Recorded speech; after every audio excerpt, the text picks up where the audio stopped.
Hello, hello. A little surprise for you all.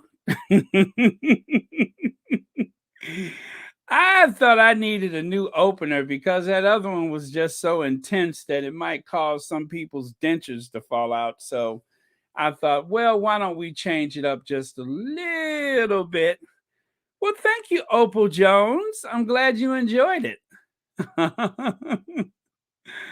Oh, Rochelle Baudreau, thank you. Baudreau, rather. Thank you so much for that. Yes, good afternoon. Okay. So before I even get started with my stuff, was that the most intense? Was that the most intense podcast of the year with Tina and Michelle and Michelle Supreme? Was that not intense? That was amazing. And even though you know what, guys, I don't like to comment so much on other people's podcasts. I usually listen quite a few times, and you'll never know I'm there. But like I hope you'll do with this podcast, I usually like, and then I, multitask and do other things. Well, hello, Susie Q. I saw you were with Tina and Michelle earlier. You too, Black Queen. I yeah, so I'll listen discreetly and quietly and multitask, and in today's case, I was working on today's show. So, that being said, I had a whole bunch of slides that I worked on for today, right? Um like for instance this one. Um I had a whole bunch of slides that I was working on, and I promise you, I'm not making this up. So many things that Tina and Michelle covered, I was like, oh, I was going to talk about that. And don't worry, we're going to still talk about those things. But I was just amazed. Of course, usual. I'm always amazed with the breadth and knowledge that Tina and Michelle and whoever they have as a guest panelist on the podcast. I'm always amazed at their breadth of knowledge when it comes to all topics, Harry and Meghan, and not even just Harry and Meghan, but just all topics. Uh, period. It was just an incredible podcast. So my hats off to Tina and Michelle for another great podcast. um Everything just seems to strike the right note. And if you're not on Twitter, believe me, they managed to encapsulate so much of what has been happening in the Twitter sphere. And Dave Chappelle was, like, F Twitter. Twitter's not a real place. It's a medium. Twitter is a medium where people, everyday people like myself, like all of you, it gives you a platform to share your thoughts. And it's the only way I know that a common person like any of us could actually have an exchange with, say, Barack Obama, or maybe even anybody with unfortunately the Sussexes are not on there. But if the Sussexes were on the social media, God forbid that should happen anytime soon, until they clean things up, it would be an opportunity for those types of exchanges. So um, I would say bravo to Tina and Michelle for encapsulating, explaining a lot of things that are trending. And even though people love to downplay the importance of it, it is important, and it's like the household phone. It became a necessity that one just cannot live without. So I'm not saying that we can't live without Twitter, but it is convenient. It's there, and it's not going anywhere. And if it did, it would only be replaced by something else. So um, as usual, it just really, everything hinges on how you apply it to your life. And when you need to walk away from it, then that's necessary. Well, thank you, Susie Q. Thank you for that. My first super chat of the day. And as Tina, well, as Michelle Supreme was saying, um, to Tina, you know, don't duck away from the fact that people want to contribute to your work, because it is important, and it is hard work and such, and I do appreciate it, and it's what makes this possible. So thank you again, Susie Q. So that being said, um, toward like the last hour, I believe Tina began to talk about something bubbling up and something brewing, which is exactly the reason why I wanted to do this podcast, because something is bubbling up. Something is brewing. There seems to be some type of war of the Windsors. There's a Windsor War. Now, I said some months ago, and give me an amen if you remember, how many months ago did I say that I believe there is some kind of conspiracy afoot to try to shame Charles from seeking his birthright as the king? I thought that there was some kind of conspiracy afoot. I said, I don't know how they're going to do it.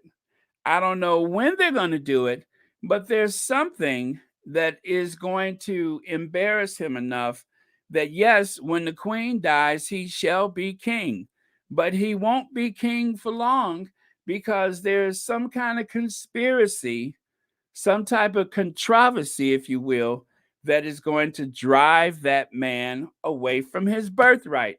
And you guys were telling me, well, not you guys, but some people were telling me, Baron, you don't know what you're talking about. You're an American. I know, I know mischief when I see it. I know it.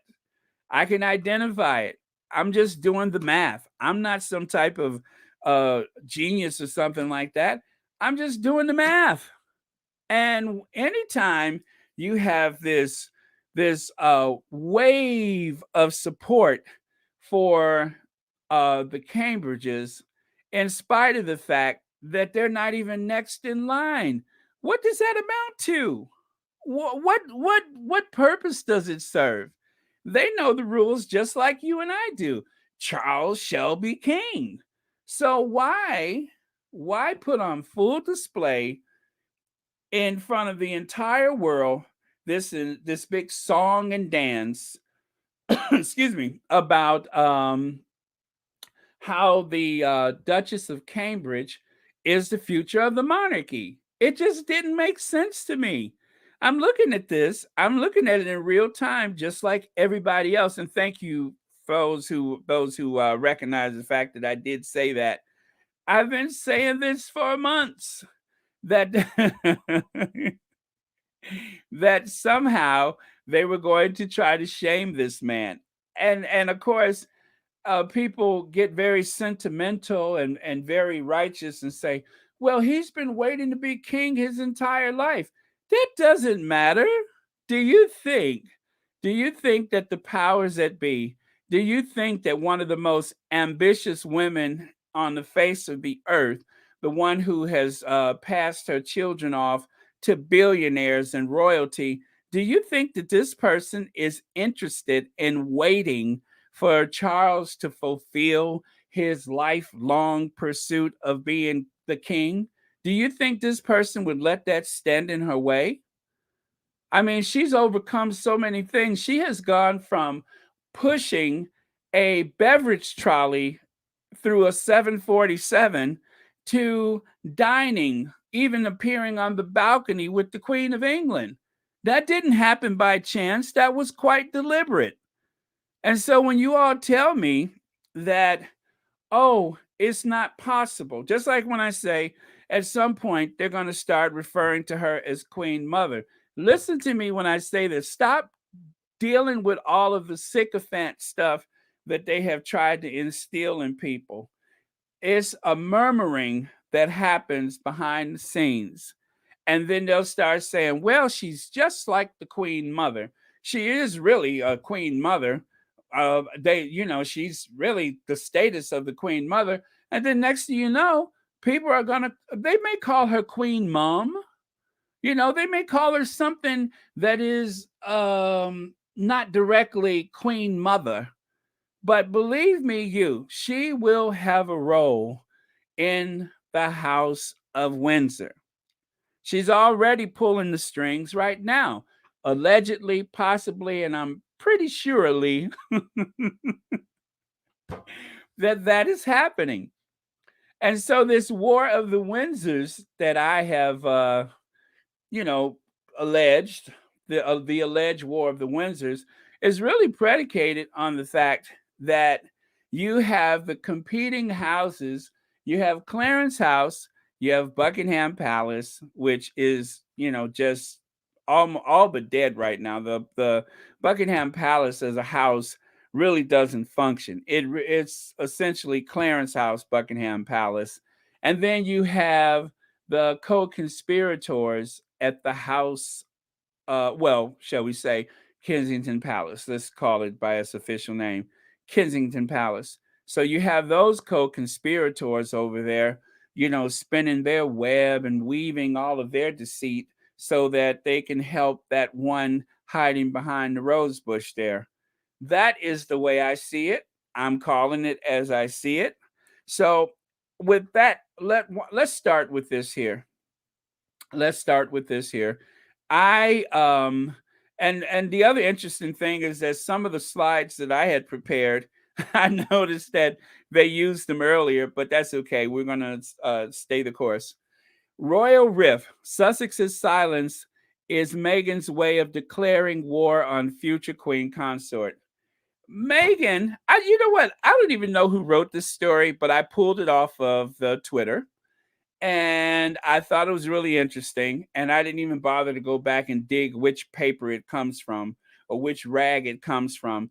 But you know what? I look at the royal rodents as one entity. I don't really, separate one from the other because all of them, as far as I'm concerned, they're all one and the same, and they all function on this need to well, not even just the need, but the necessity of maintaining a lifestyle, grifting about people that they really don't know, but they shape the story. And so in this instance, they are trying to infer, they're like, let me stop. They're lying. They're lying.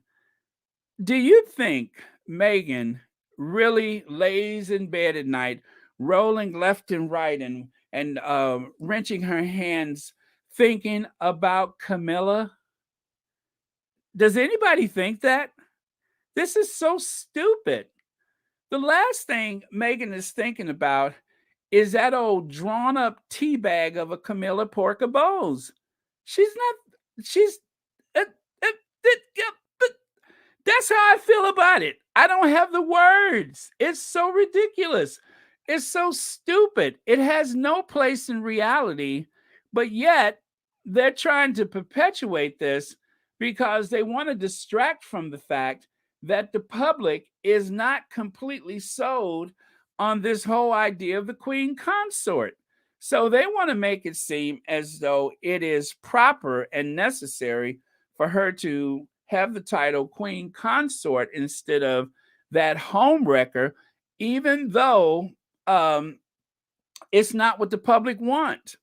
It was a long time ago. It was still 67% of the public was against this. But in order to sell it to the public, they want to make Camilla out to be the victim of some type of campaign by the Duchess of Sussex, who doesn't give a frog's fat behind what they're doing over there. She doesn't care. She's home in Montecito, California.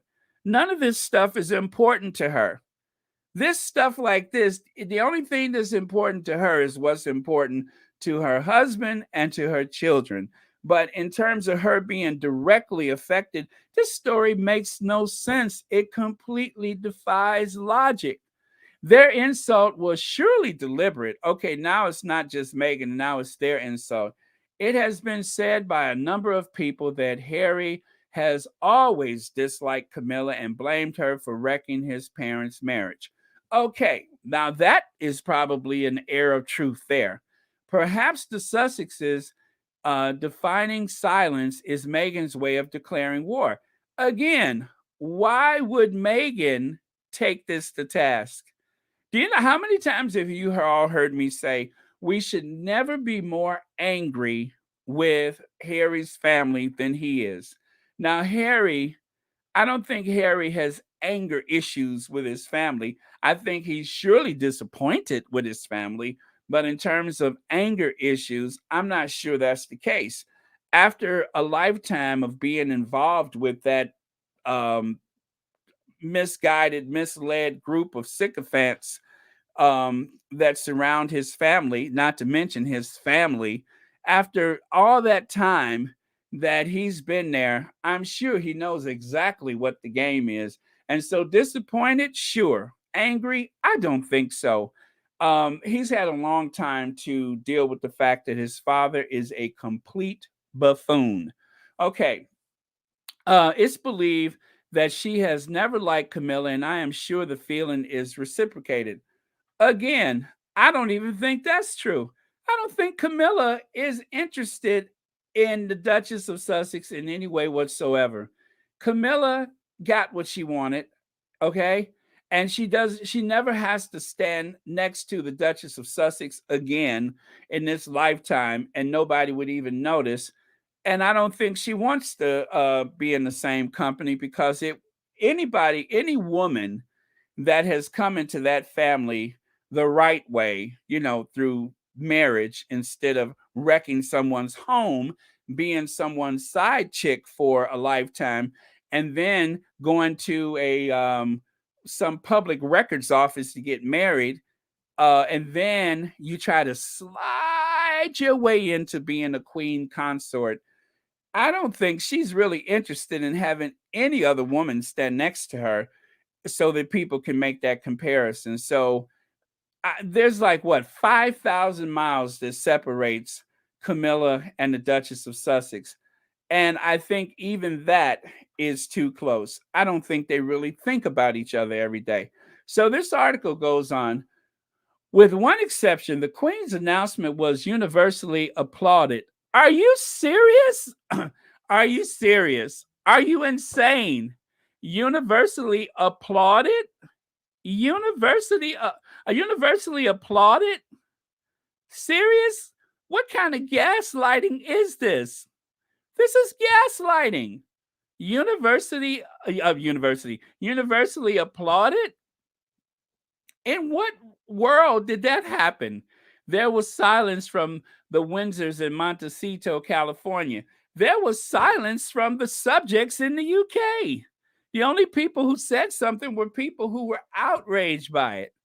But you didn't see the man on the street standing on the corner saying, "Oh, gee, this is such a good idea. Now is the time." This is a distraction, y'all. This is gaslighting.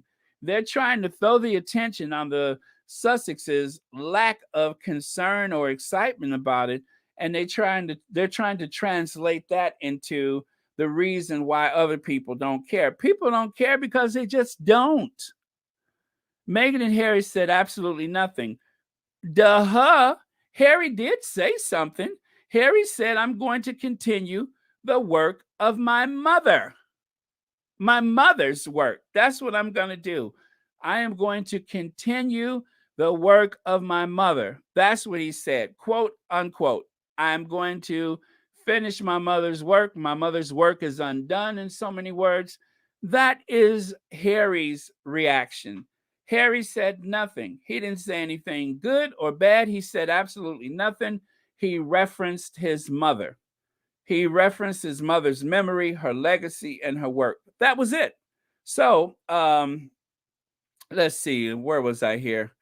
Although always anxious to play up their royal status in America, the Duke and Duchess of Sussex and their two children sent none of the customary congratulations or messages of loyalty to the family in London. Let me pick this apart for you all. Although always anxious to play up their royal status in America, lie, The Duke and Duchess of Sussex and their two children sent. The children aren't going to send anything to that old drawn up tea bag. They don't even know her. Why would they send something to Camilla? They're not even sure what she is. Why would they send something to something that they would have to go through the Encyclopedia Britannia to identify? They don't know that old fossil. Why would they send something to her? Send her what? Some type of paper mache? A voodoo doll? What are they supposed to send? This is so stupid. This is so stupid. I don't understand. What was it the children were supposed to do? Are you all sick? I mean, sick. I'm sick of it. And I'm just sick. What were they supposed to do? I don't get this. Although always anxious to play up their royal status in America, the Duke and Duchess of Sussex and their two children sent none of the customary congratulations or messages. What's customary? This is the first time a senior royal has left Narnia and moved to the United States. Do they understand that? This is the first time that there's been a senior royal that has had a functional life outside of Narnia. There is no precedence for this. There's no precedence for this. Oh, y'all, have a sip of tea because we're going to be at this for a little while. Have a sip of tea. I'm going to have a sip myself.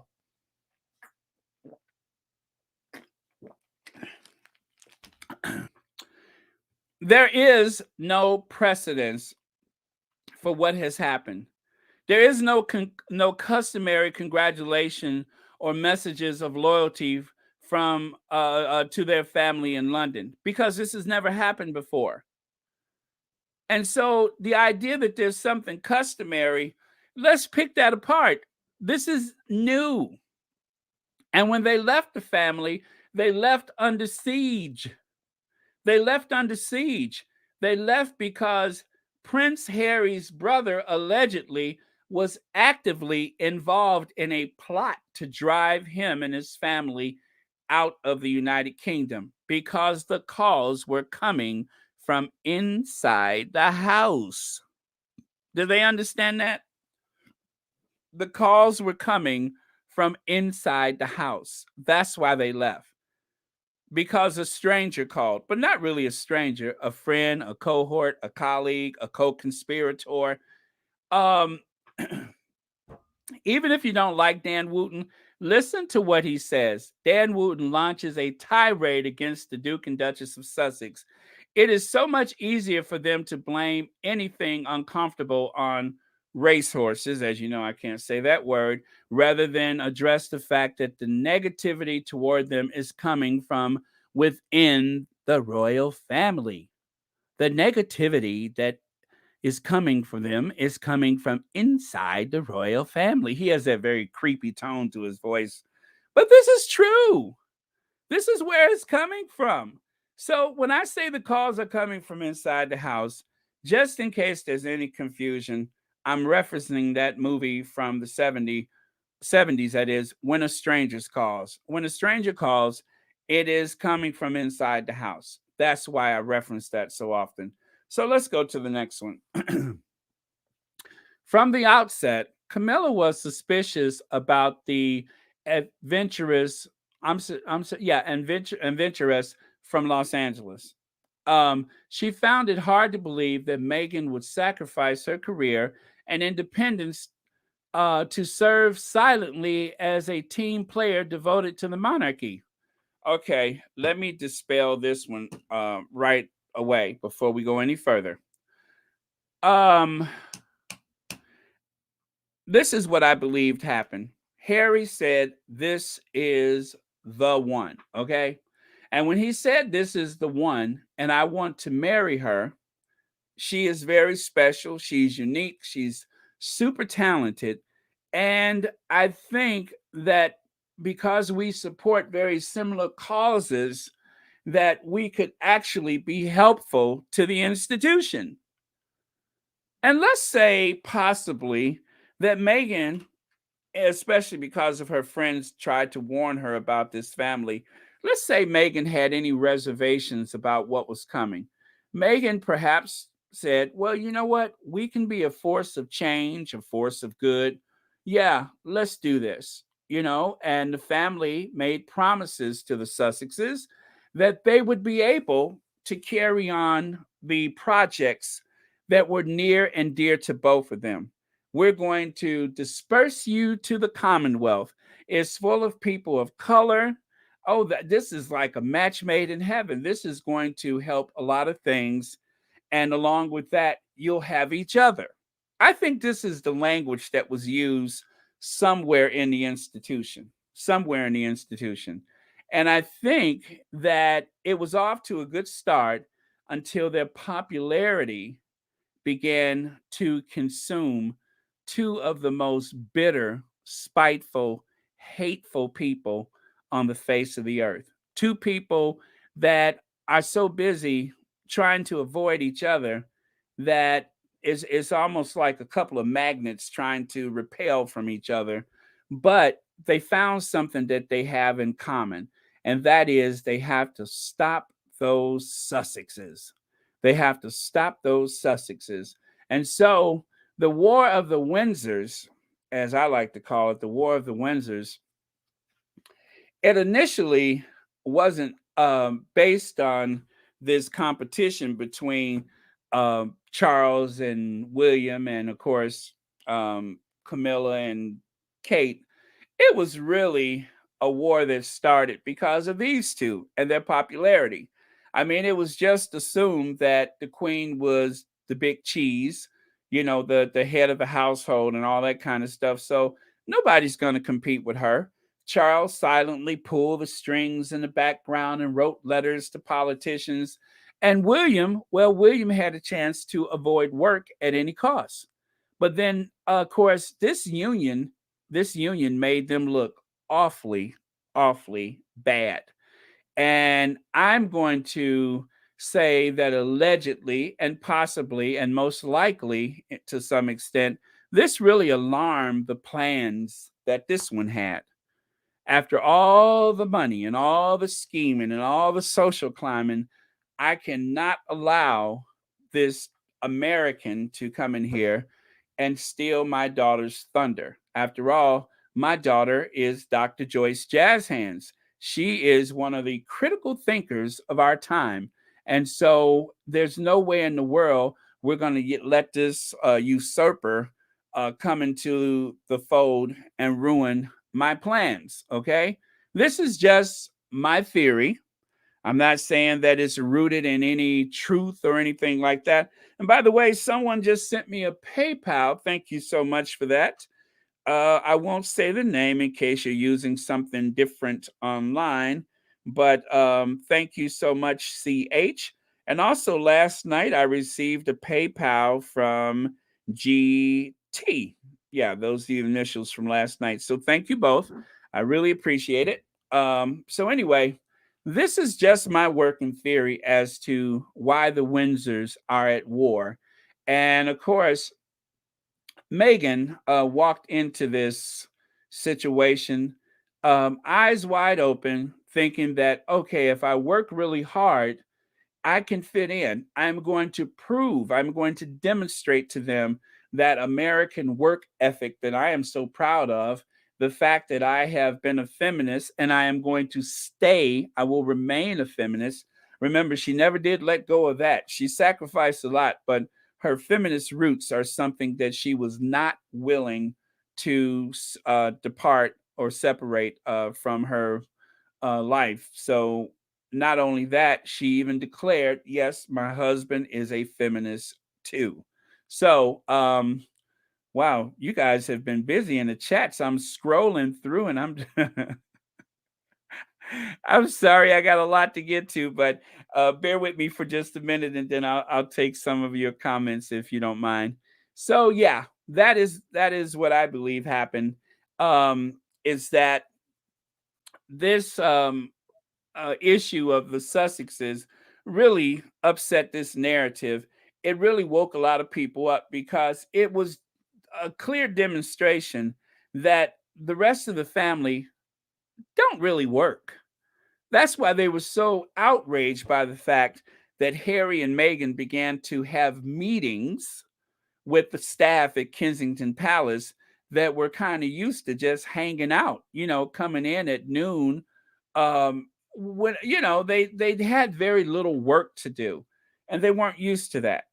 The only thing that they had to do was wait until there was the next foreign tour or the next ribbon cutting, and that was considered work.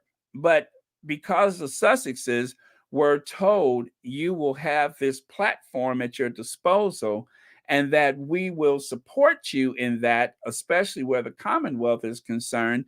Well, it kind of caught people off guard because their popularity wasn't just with the Commonwealth, it was all over the place. And that frightened them. So let's finish the last part of this. I found it hard to believe that Meghan would sacrifice. Okay, I did that already. But let me see. But as in all her conduct, Camilla remained tight-lipped. Camilla remained tight-lipped. The only thing that gave Camilla tight lips was the fact that she used to smoke about 3 packs of cigarettes a day. Uh, Camilla was a chain smoker, and let's not hate on her. Let's applaud her for the fact that she has been able to give up cigarettes. A lot of good to do in terms of her appearance, but she did manage to give up cigarettes. But those lips, that's the old chain smoker's lips. That's why she's tight-lipped, because she was puffing on those Salems or Camels or whatever she was smoking. That's why she's tight-lipped. It has nothing to do with the Duchess of Sussex and how she's working within the family. Okay, even when Meghan and Harry stayed with her and Charles at Castle May I didn't even know that happened. In July of 2018, Camilla was baffled by Meghan's explanation about her media war with her father, Thomas. Oh, I don't even want to say his name. But okay, she was baffled. Do you guys really think that Camilla was concerned about that? How would that have any effect on Camilla? It doesn't. So whoever created this hatchet job on the Duchess of Sussex, they pulled on every type of, I guess, outrage that they can summon in just a few paragraphs to try to make it seem as though the reason people are not excited about Camilla being the queen consort is because Harry and Meghan will not give their blessing. Now, all of a sudden, the most influential couple in the world has so much sway and influence over this idea that without their word, without their blessing, and you guys, we've all known this, that Charles would need Harry whenever it was his time to ascend to the throne. He's the one that needs Harry. Harry doesn't need him right now. Harry is totally self-sufficient away from that family. So he doesn't need Charles right now. And in terms of security, even if Charles offered security, I'm not sure that Harry would even accept it at this point because, well, you know how that is. Charles couldn't keep his mother safe. Charles didn't even keep Camilla safe for a long time. So why would I trust you with my entire family, Chucky? I don't think so. Okay, so I have been on quite a rant for quite some time, and I am going to look at some of the comments here. I'm so sorry that I probably missed some really good stuff, but let's go there. I believe Meghan thought that the royal family helped people since they traveled so much. That would have been right up Meghan's alley. However, Meghan found out differently. Yeah, I think that there were promises made. I believe there was. I don't think that they just got married all of a sudden because they just, I believe that there were conversations with the family, like, how is this going to work? This is what we expect of you, and this is how we're going to support you and Meghan. This is how, well, especially this is what we expect from Meghan. I believe there were conversations. I don't think that they were just married without conversation. I believe there were promises made, and those promises were not kept. I think the promises were only enforced as long as it made the rest of the family look good. But eventually, when that family began to look out of touch, then all of a sudden they decided to retract their promises and cast them adrift, to throw them to the wolves or to the royal rodents. If I was Camilla and I'd go get a facelift, I wouldn't care about what people said, especially her mouth. I'm not sure what you can do with her face at this point. I'm just not sure. I don't know if there's anything to do to her face. And by the way, I just got another. I just got a Cash App. Thank you for that. I won't say the name, but thank you very much for the Cash App. But yeah, I'm not sure what you could do for her at this point. She may be beyond repair. And going out to the desert without using a good moisturizer, that was a bad idea. Royal Rift, you are on the wrong path here. Do you really think Meghan cares? Exactly. I don't think Meghan is really. Why would Meghan think about Camilla? It just that whole article makes so absolutely no sense to me. Uh, I don't buy it. I don't buy it. And to try to blame Meghan, Meghan has been virtually invisible since fall. And now you want to blame her because of this thing with Camilla. There has been, and then too, to try to weaponize their silence. Um, you do know, royal family, royal rotors, you do know that there are many people in the UK and probably millions in the US that you can't even count who still blame Camilla for the fact that Princess Diana is no longer here. So why would they try to shift that to Meghan? That makes so little sense to me, except for one reason, and that is to distract from the fact that Camilla is not popular. And people do not want her to have the title of Queen Consort. And I do have a theory about how that happened. And you know what, guys? I really haven't even gotten to my slides yet. That's what's so scary. Um, Oh my goodness, we're going to be at this for a little while. I hope you guys are ready for it. Um, but okay, so let me get rid of a couple things. This one is not even included with the slides, so I'm going to have to call upon it another way. If you just bear with me. But keeping in line with what I was just speaking of, they are trying to distract using the Duchess of Sussex. And if you guys recall, when the Sussexes first left Narnia and they put a, what is it, not a copyright, where you register stuff. I always forget that. But anyway, they put so that no one, a licensing, they wanted to make sure no one could license Sussex Royal. They wanted to make sure that, and even with their children's names, people try to refer to them as greedy because they took the caution of registering the children's names.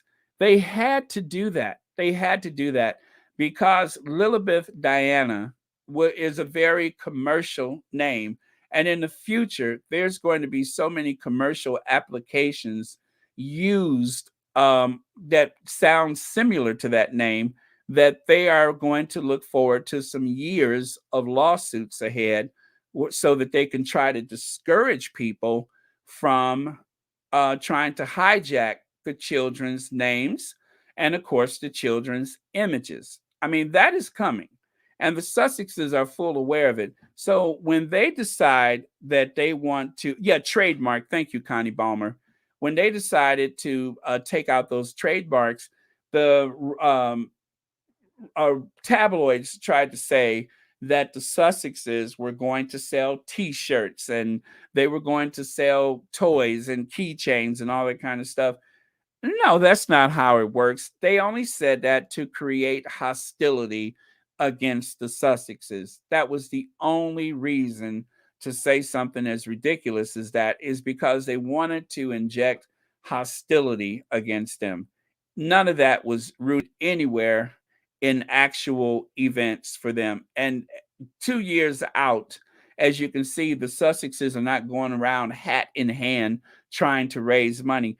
People are looking for them. They're not out there knocking on doors and sitting in ad offices and at toy manufacturers. That's not the case. And if anything like that were to ever happen, it would only be under the guise of charity. That's the only reason why I could see that they would license anything like that. And people with common sense know this already, but it wouldn't be enough to just say, oh, yeah, well, that's what it is. No, we have to make sure that we conjure up as much hostility against the Sussexes as possible, whenever possible, just so that we can fit it into that narrative that Meghan is greedy or that Meghan is, and th- they tried so many of those things. Social climber, that didn't work. Everybody knows she doesn't care about that stuff. Greedy, that doesn't work. I'm sure most people realize that Meghan had plenty money when she showed up at that family. So none of that stuff worked. And so then it had to be the bully. Again, that didn't really pan out the way they expected it to. So now, with all that going on, they have decided, well, since that didn't work, why don't we create this narrative that she has it in for Camilla? Why don't we just go there? Why don't we try that one on for size? Okay, you guys, I'm going to have to get through these slides. So to me, I know, I'm sorry, you guys probably are eating lunch. This is what speaks a million words to me. There's Camilla front and center where she ought to be. She's the future queen consort. And to her side is, of course, Duchess Doolittle and Ford Fiesta. This is the way things are supposed to be. And then all of a sudden, I think that those two sly ones right there had a little whispering campaign, and of course there was the instructions from the air hostess that you need to be front and center. You hear me? You know how much money I just spent, and then this happened. This happened. This is when you know that things were starting to get out of hand. Um, Here it is, one of the most important days on the calendar. I think is what, Remembrance Day. Why is Camilla on the fringes there? Why is Camilla on the, as they say in French, why is she on the peripherique? Why? Why is she over there? So this is where Camilla has downplayed her role until the time was right. And so Camilla laid low and talked about her, the moles and the boll weevils, whatever was eating away at her garden, munching away at her garden. And they decided to let Kate shine. So there's Kate shining. As a matter of fact, she's so shiny, some people were saying at the time that she had been through Botox and never explained, never complained. They decided that they were willing to sue about this Botox story because look at how plump her face is. Look at how over injected and plump her face appears to be. Now, let me say, I'm not saying that she's had Botox. I'm just saying people said that at the time she had Botox. And you can see both of them have been raiding the royal jewelry box. Okay. So Camilla, laughed and laughed. She laughed. Charles laughed. She laughed some more. The queen laughed. Charles laughed. Camilla did the old dog mouth laugh. I mean, everybody had a good laugh. And they just let the Cambridges. And then, of course, there was a story about Camilla could never forgive Meghan and Harry. Remember that one? See the photo on the left? That was when Camilla supposedly would never forgive Meghan and Harry. And then she laughed some more. And then here's Camilla trying to assert herself as the future queen consort, only to walk away and said that and say that Joe Biden had uncontrollable flatulence. Really classy, Camilla. Really classy. And so Camilla, she mixes up her time between the Clarence house and what is the other one? I forget the name of it, but something hall. She divides her time between the two places. And so she plays the long game and she keeps quiet and she, lets the Duchess of Cambridge shine as much as possible and says very little. But then it seems like the Queen began to take a turn for the worse. Suddenly, the Queen's health seems to be frail and sliding. And so now all of a sudden, Prince Charles has decided that, okay, it is time that I push this old hag front and center. So now um, Camilla is supposed to take her stand as the queen consort. And so it really begs the question is why all these months has Charles allowed people to assume that Kate was next? I don't know if he had a choice or not. I don't know the reason for his silence, but Charles pretty much sat back and allowed this narrative to continue, even though, but this is what I think has happened. So, Accession Day 2022, the 70th anniversary of Her Majesty's reign. If you notice, the Queen is looking away, right? But there's the red box, there's the papers, and this is so messy. But I really do believe that Charles or somebody, possibly, allegedly, slipped that piece of paper in saying that Camilla will be the Queen consort. And, and I don't think the Queen knew the difference. The Queen is frail. The Queen is 95. For the first time, she's using a stick. This is the longest period of time that the Queen has been out of the public eye since her second daughter was born. Do you guys realize that? When her second daughter was born, that was the last time that the Queen has been out the public eye. Edwina. When Edwina was born, the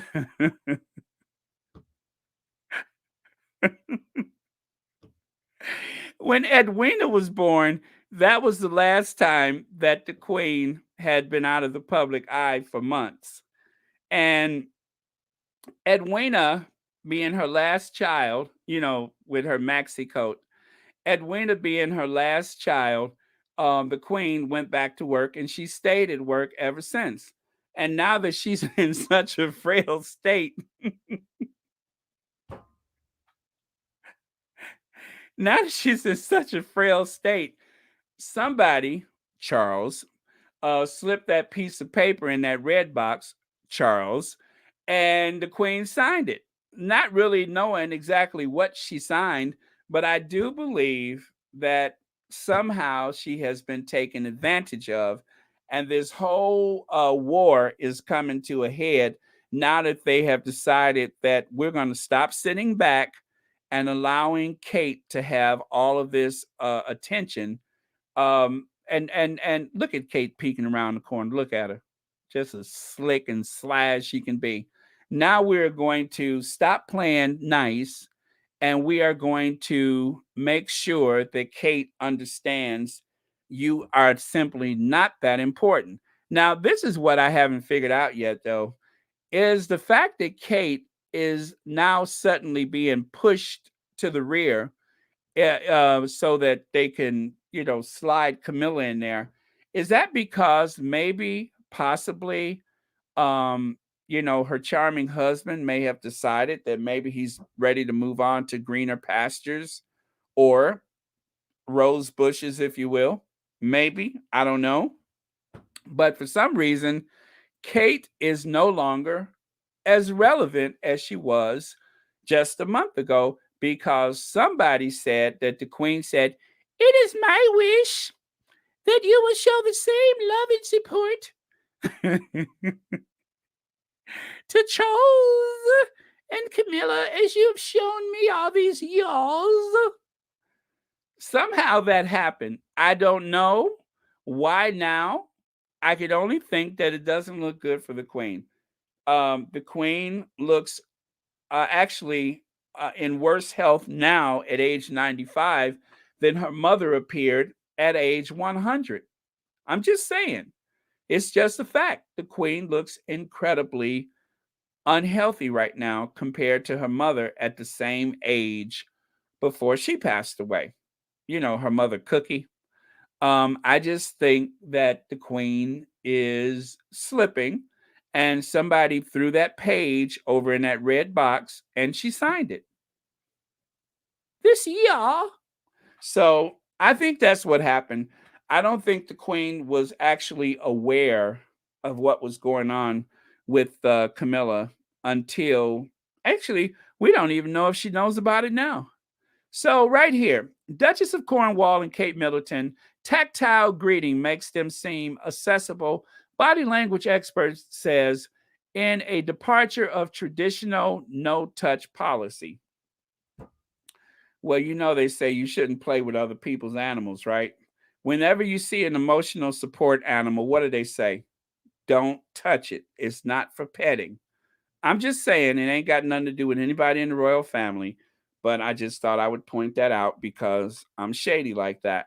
You don't mess with emotional support animals.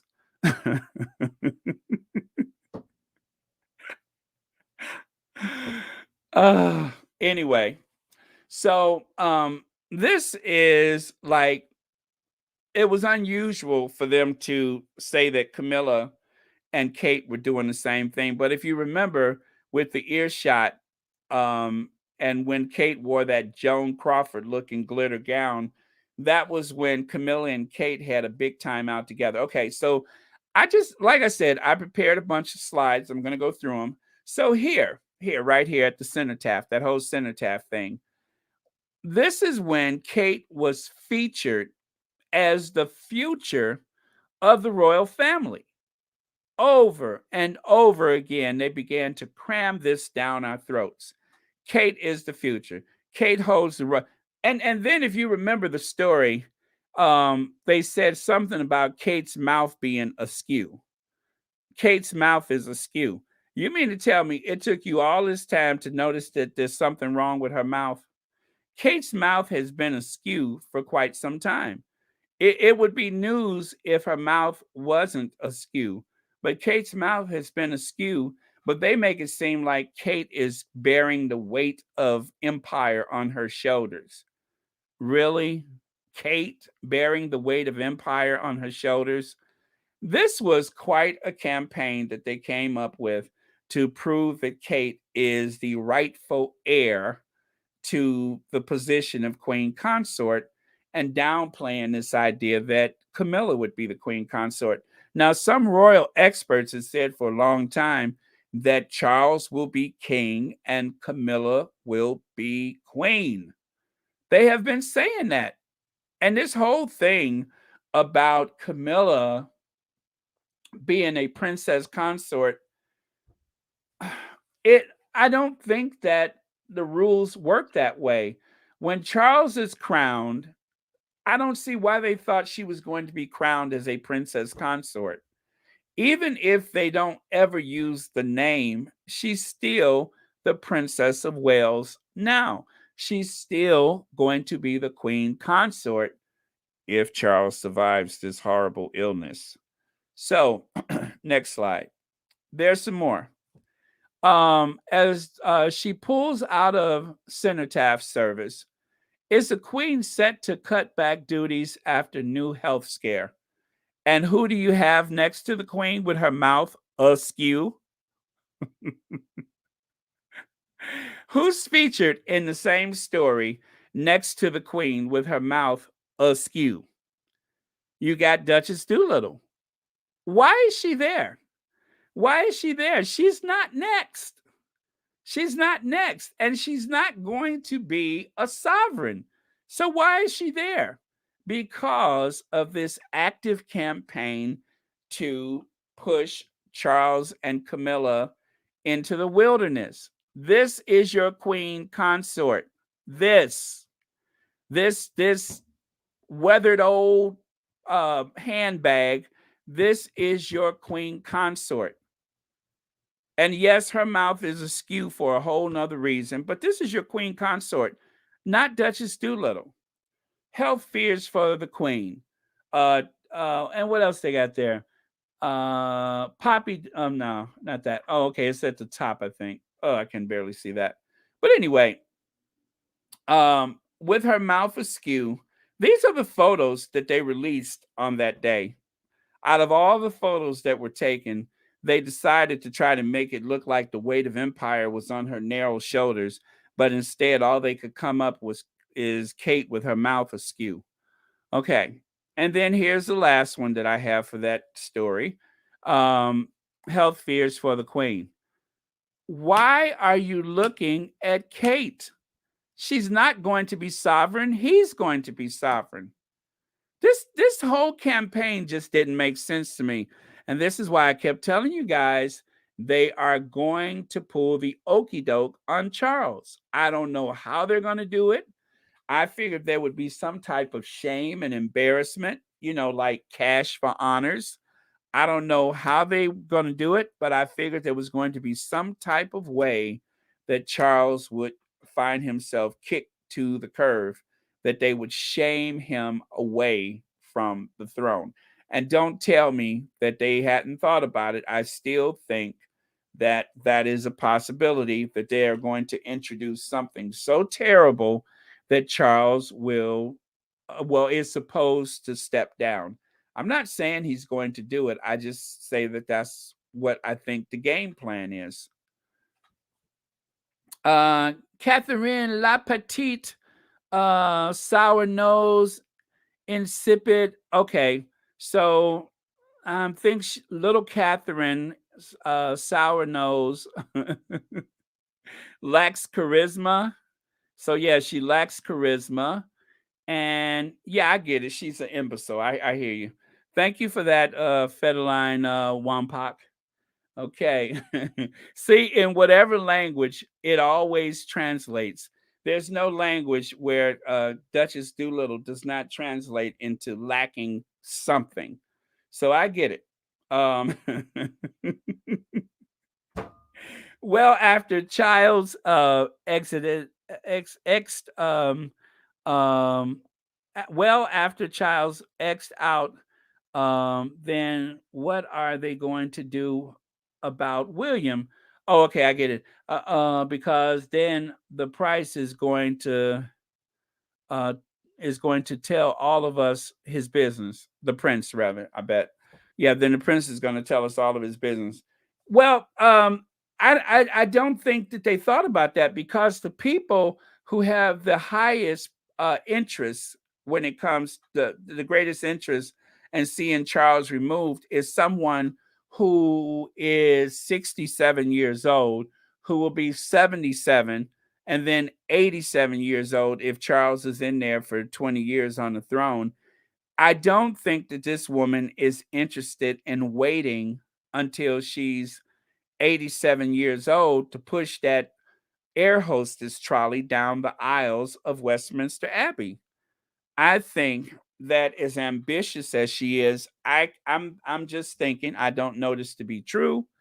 I don't know anything more than the rest of us. I'm just saying my theory is that if you try to figure out exactly why there is this, let's say, goal to get rid of Charles, that's one of the reasons right there. That is one of the reasons right there on the screen.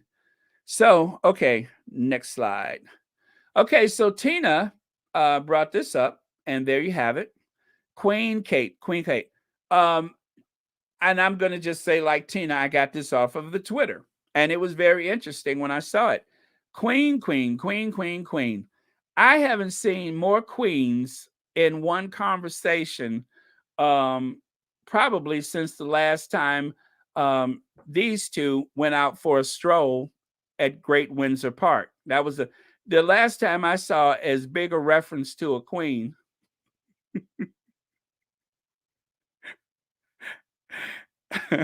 Anyway, let me leave her alone. Okay. Um, so you see all these references to Queen, none of which has anything to do with her. But you see all these references to Queen.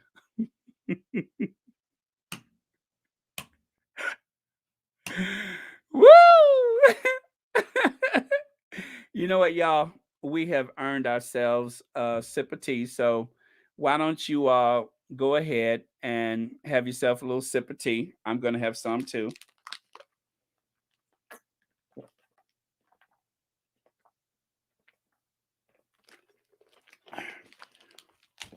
Okay.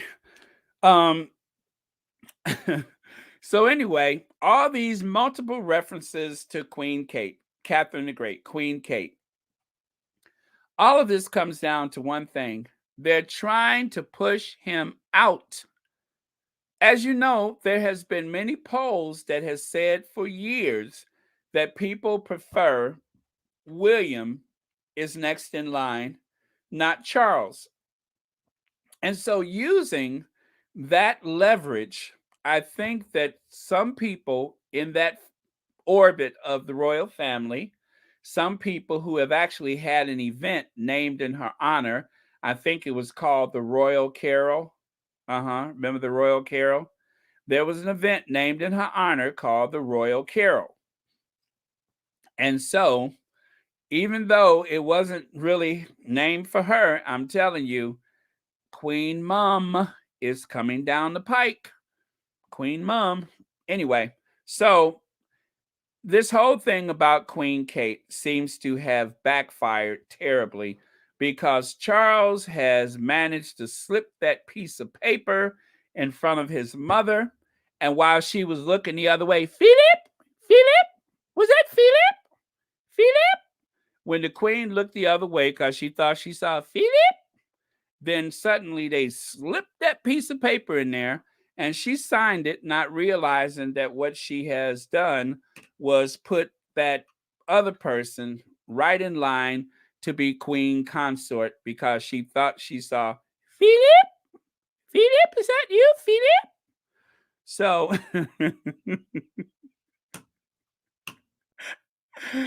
woo. You understand what I'm saying, right?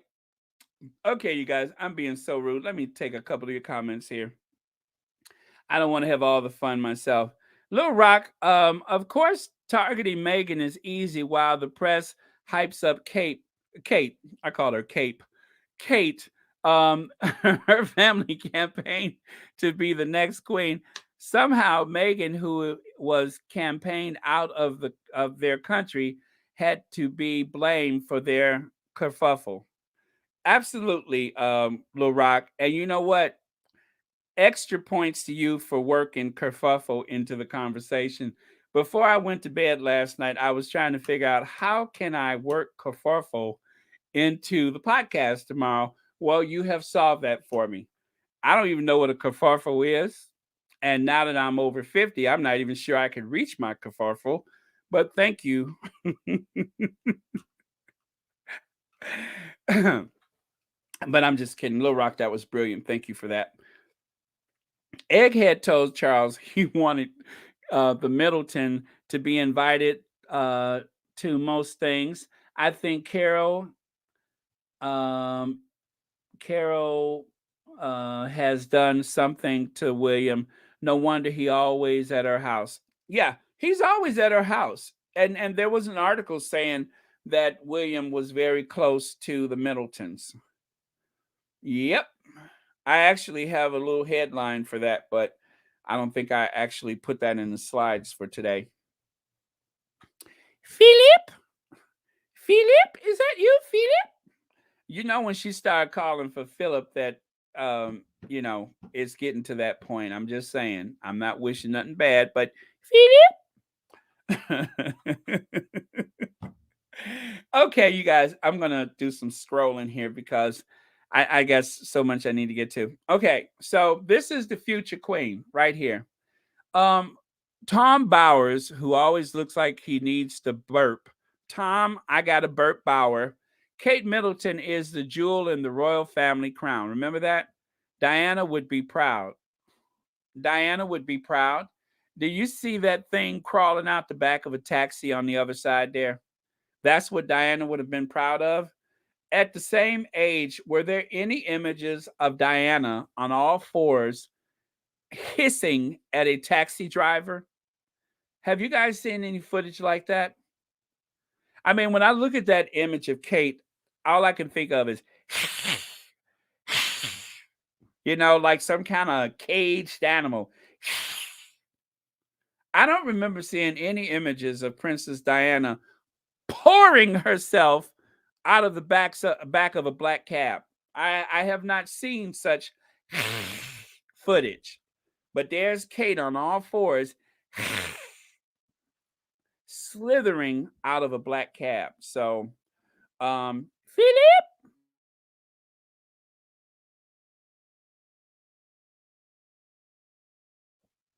I have to stop doing that. Philip, Philip, is that you, Philip? Oh, here, would you sign this? My mom, could you sign this? But I thought I saw Philip. Philip. So,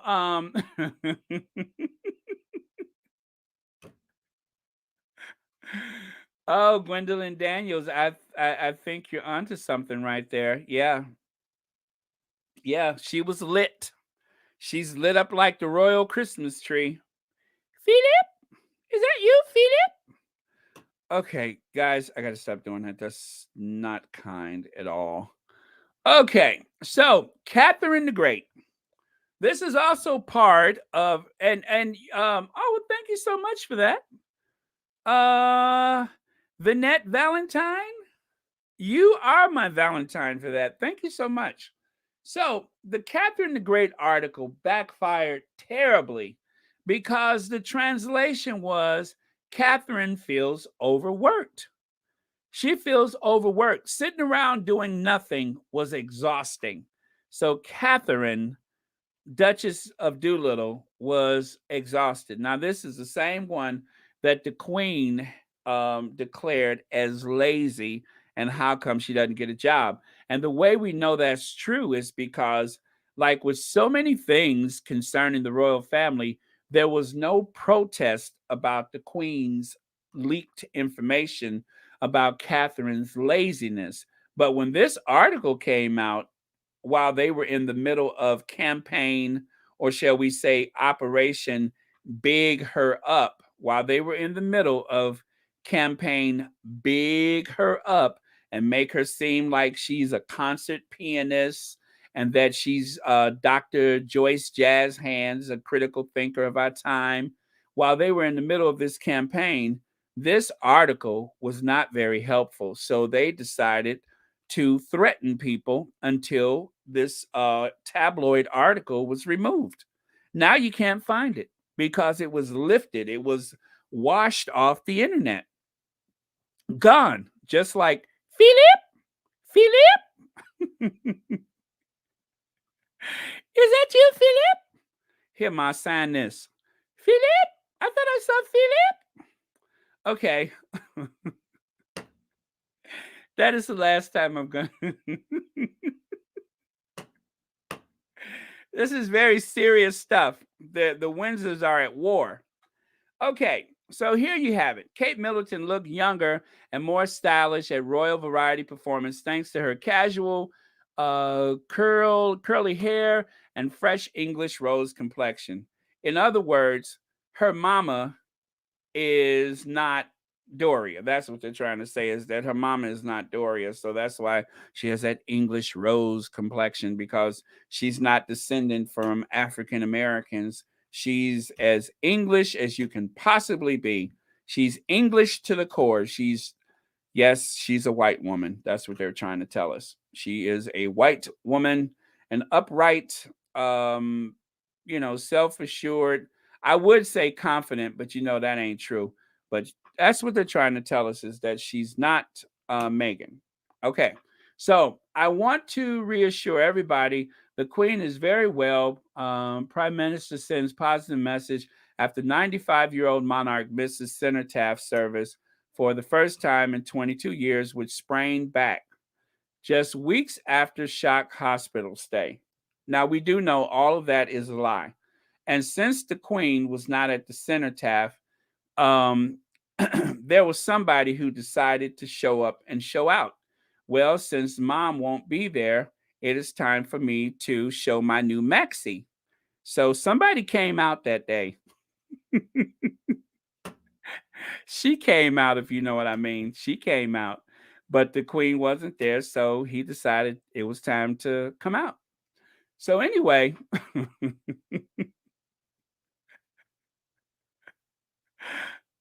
thank you so much. Let's see where there it is right there. Thank you so much, Pale Prescott. Pale Prescott. Thank you so much for the super sticker and happy Sunday to you. Super Bowl Sunday at that. So yeah, since the Queen didn't show up, somebody else decided that if Mom's not going to show up, well then I am going to show out. And not only am I going to show out, I'm going to wear my very daring new maxi, and I am going to actually show that I lack any inhibitions, and I'm going to show a little leg. There, I did it. Welcome to the live chat. Yes, she's coming out just like Diana Ross. I'm coming out. I want the world to know. I got to let it show. Okay, so there's that. Let's get to the next slide. This is a very sobering, serious conversation that we're having. And Lil Rock, who is one of the best writers in all of our comments, says, in my opinion, the Queen, not Edward, the Queen, declining so called health might be due to the annus horribilis scandal of her fave son. The rest is up to them after she's gone. Can't leave any bad memories, but great legacy. Yes. Lil Rock, you're absolutely right. Thank you for that as usual. Let me see. You're correct. She wasn't even his second choice. She's the only one he had to choose from at the time. She was waiting around looking thirsty. That's our Weighty Katie. That's our Weighty Katie. Um, okay, so let me get rid of this. Oh, I got so much to get to. So, all right. I'm gonna keep it moving. I keep stopping because of okay, I'm not gonna say that again. Charles for sale fewer. Okay.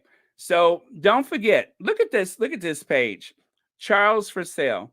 Prince Charity dumps fixers and launches probe after whatever unearths is that whatever it is. Extraordinary detail of scheme to sell dinners for £100,000.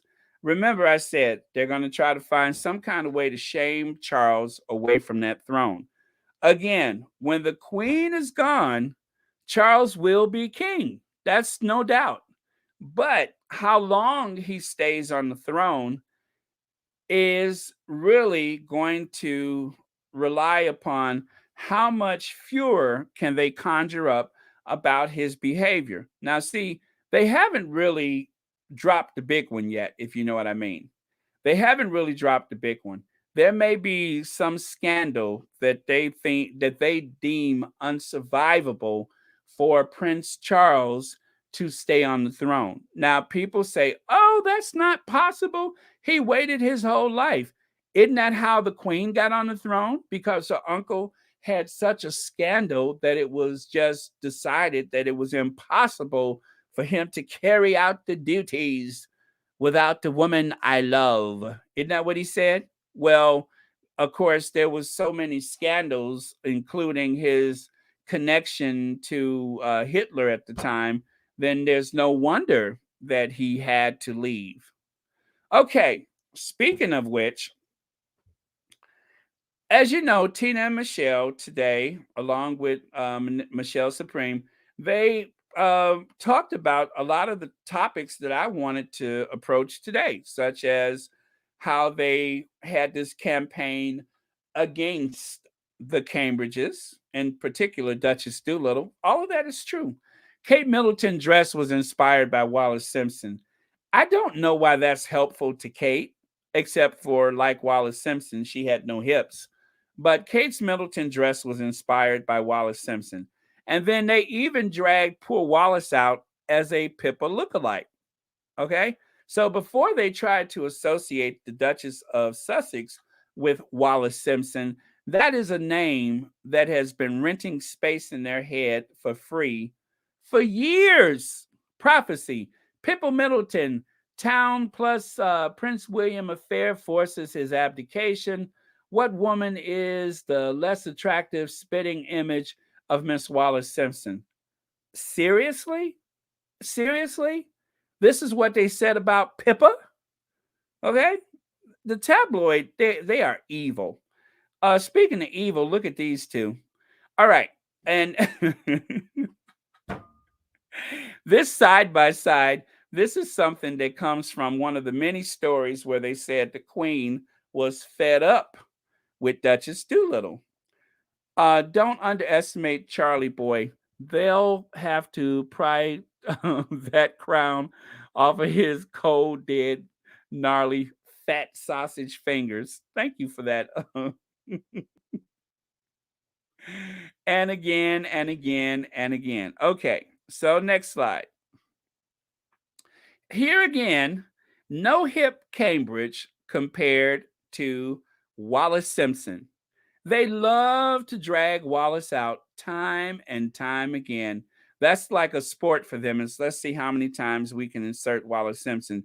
I'm just showing you guys this to let you know that this was happening long before the Duchess of Sussex arrived. But once the Duchess of Sussex being an American, that made it all that more compelling to compare her to Wallace Simpson, as though Harry was actually a future king, even though Harry was further and further down the pecking order when it comes to being next in line to the throne. Okay, so we got through that. Next group of slides is Lord Baltimore, William. What happened to my royal pinup?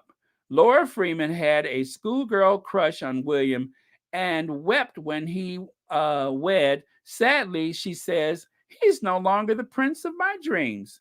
Well, that is a monumental understatement. No, he's nobody's dream anymore. He's Prince Sourpuss.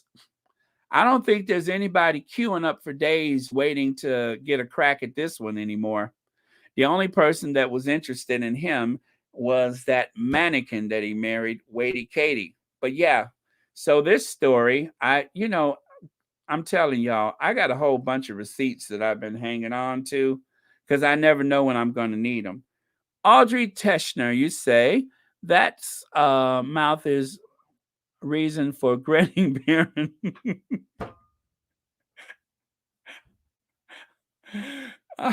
I'm glad you're enjoying the podcast today. Okay, the Windsors at war. Let's stay focused here. The Windsors at war. So here you have, now if y'all remember this, I don't have the actual video. That video is very difficult to find. But when Kate stepped out on the balcony, she was trying to stand exactly where Harry is standing. And William told her, would you move? And then she took like a small inch of a step to her left. And William encouraged her again. Did you hear what I said? Move. Okay. I saw the video. I mean, it is burned into my cerebral cortex. I remember that. And then William did like this winding up motion with his hand, like, I said, move. And then she finally moved. She did not want there to be any room for Harry and Meghan to be seen. She wanted to make sure, and as you can see, they are still observing whatever type of protocol that the Sussexes are behind the Cambridges. But I remember that. It was that whole get out the way, I said. I guess there must have been some conversation, or maybe William and Kate didn't want to show their disrespect to the Sussexes while the Queen was, one of the few people on the balcony. This was not the full family on the balcony day. This was just a handful of people for the 100th birthday of the RAF. That's Meghan looking incredible in that Dior, which is a reference to her wedding gown. Harry, of course, is pretty fed up with the whole thing, and he's not able to hide his emotions. So, if you all remember that day, um, I'm sure you do. Let me see. I think so, Baron. They are in a war. Yes, they're in a war. They are in a war. Harry and Meghan are used as the scapegoats. Harry and Meghan really are not central to this battle between the Cambridges and, that Cornwall Wales thing going on, but they're trying to draw them into it. They have nothing to do with this. Yet they are saying that Harry told Meghan to turn around and be quiet. Black Queen, that was the one big thing that made me so angry when I watched that Lifetime. I didn't watch any of them, and when I saw that, I realized why it was a bad idea. I did not like that whole thing that they included in that Lifetime thing with the Sussexes. That was a waste of time. And if anybody watched it and liked what you were watching, I'm sorry. I thought it was ridiculous. I thought it was absolutely ridiculous.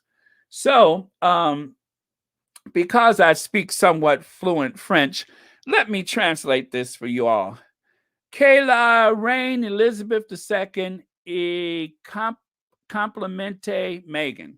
What Charlotte is saying, compliment Meghan. Actually, I don't know what she's saying. Okay, but thank you for that, Charlotte. I can't cipher that one. Okay, so next slide here. Where am I at here? Okay. As you can see, William is not close to Charles, and he doesn't seem to be that much interested. When he was a kid, I mean, let's face it, I'm pretty sure at some point William began to seem like an alien to his mother. And so she decided that she would focus on the child that needed her the most. Because William was, I mean, they gave him a big head. They gave him a big head, and that probably explains a lot today. But they gave him a big head, and I don't know, it's something about this photo. It says something to me, and I'm not even sure exactly what I'm seeing, but I know that Diana's hand is on Harry's shoulder for a reason, because she wants to reassure him. Now, this right here,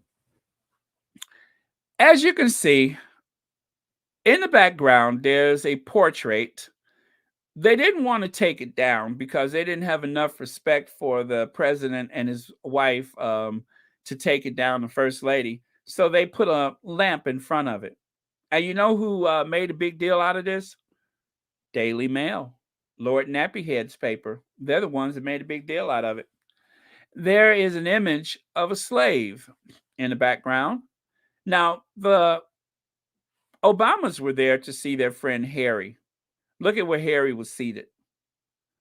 This is why Harry needed to get out of there. That's Michelle's friend. That's Obama's friend. And where's Harry? Somewhere in the middle, cast adrift from his friends. You guys know that Prince Harry spent a lot of time with First Lady Michelle Obama. Whenever she needed him, he was there for her.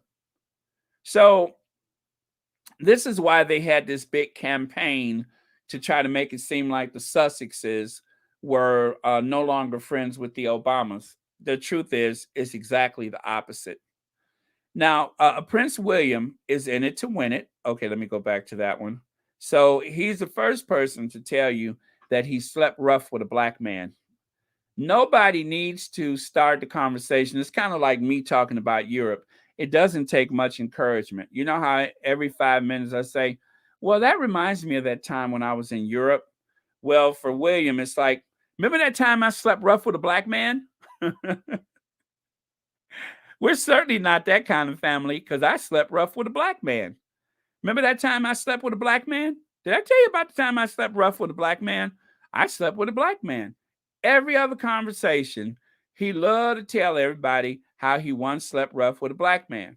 So that is one of his things that he uses to prove that he's not that kind of person. And that gentleman in the photo with him came forth and told everybody who would listen, oh no, he's not like that. Oh, he no, I know him better than that. He's not like that. Yeah, as if he showed you his true self. Haters love to call Megan Wallace Simpson too, as if Megan have everything in common with Wallace, but she doesn't. The only thing is that they have in common is that they were both Americans. Absolutely, Anastasia. Absolutely. That's it. That's where the things that they have in common end.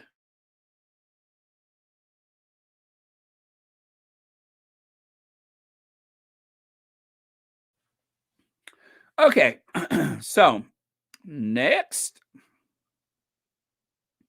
So, honestly, you guys, I'm not making this up. I had already prepared this slide when Tina was talking about the campaign against Workshire Will and Duchess Doolittle. Right there. Workshire Will and Duchess Doolittle booed as they, I think, I don't know, why does that look like that? Anyway, as they met Brussels supporting. Anyway, there's that. And then Prince William is incredibly close to wife Duchess Kate's parents. Didn't someone just mention that? I knew I had that already. And then at the top is another slide. I'll get to that later. But the image at the top where you see them all dressed up in their skiing outfits, in 2017, Prince William and Duchess Doolittle were supposed to go to the Commonwealth Day at Westminster Abbey. They didn't go. Instead, the most important day on the Queen's calendar, guess what they were doing? Skiing. They went skiing rather than be with the Queen and country on the most important day on the calendar. Before the Sussexes married, this was one of the big scandals of the day, was the fact that Prince William chose to go skiing rather than to go to the most important day on the Queen's calendar. That really happened. Because the universe has been turned upside down, it's kind of hard to believe that this was actually a thing. But before they had Duchess Meghan to pick on, this was the big story of the day. And while this buffoon went skiing with his wife, Harry was, as usual, hard at work for the family, going places that nobody wanted to go. By the way, the royal family were not okay with Wallace Simpson because was American. Are they misusing her name for PR and hope the Americans will welcome them because they are planning to come to the USA? I'm not sure, Faya, but Wallace Simpson is just one of those things that they like to drag out every so often. I hate that. And anger is consumed even the little beauty blender head.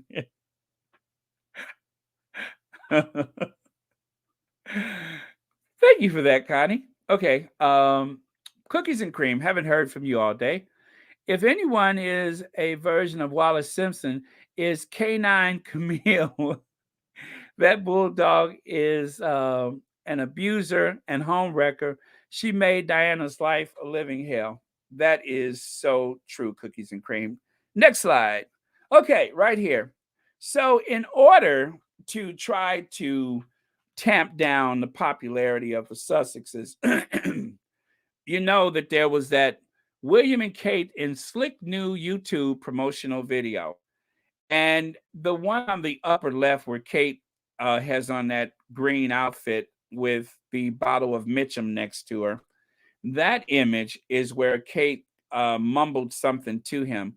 Now, it took me a long time before I could figure out what she said. She said something about why do you roll your R's? But all I could hear was and William said, "Be careful, there's a camera on you," or something to that effect. But literally, I had to go back over and over and over again to try to figure out. And I believe something said, "Why don't you put the caption on?" And I believe the caption translated it for me, but I couldn't understand a word she said. But she said, "Is it really necessary to roll your R's?" But what I heard was, honestly, I'm not making it up. I'm not making it up. You couldn't understand a word she said. And so then down here, you can see they're trying to cuddle up next to each other in this campaign to, I guess, outdo the Sussexes by looking so intimate, even though Kate looked like she's ready to run for her life. I mean, look at how Kate is like slithering away from him. It's embarrassing. They should have been embarrassed for these photos, but they were not. They were too busy trying to win this war of, intimacy with the Sussexes. And then right here, you can see, did Kate and Wills have their work cut out as matchmakers for newly divorced Thomas Van something and his old flame? Anyway, all of those headlines, as you can see, has to do with the Cambridges. And then on the right side, ice work if you can get it, which of course is a play on nice work if you can get it. Rather than go to the um, Commonwealth Day, they decided to go skiing. And while they were skiing, not only did William not attend to the Commonwealth Day, at a certain point, it was alleged he didn't even attend to his wife. He took off and was hanging out with some, you know, that girl right there. So Wills slopes off as Royals do duty down shots with Aussie beauty. So yeah, this is some Australian woman that William met. So not only if you can barely see it, but where it says work if you can get it, just above work if there's an image of the Commonwealth Day, and William was absent for that because he was off skiing. Ice work if you can get it. Okay, let me see some of your comments here. Um, Federline says, uh-huh, uh-huh. Okay, all right, I agree with you. And Judy Regault and Dasa, they are all loony. Yes. Sherry Ware says, okay. And Diane Hawkins says, I must agree to the similar pose. I suppose is the only one he's learned to copy. Hello, Sheila Watson. I've hugged a bag of potato chips with more love. Woo, I love it. I love it. Thank you for that. Okay, and next. Okay, you have here paranoid, fearful, isolated.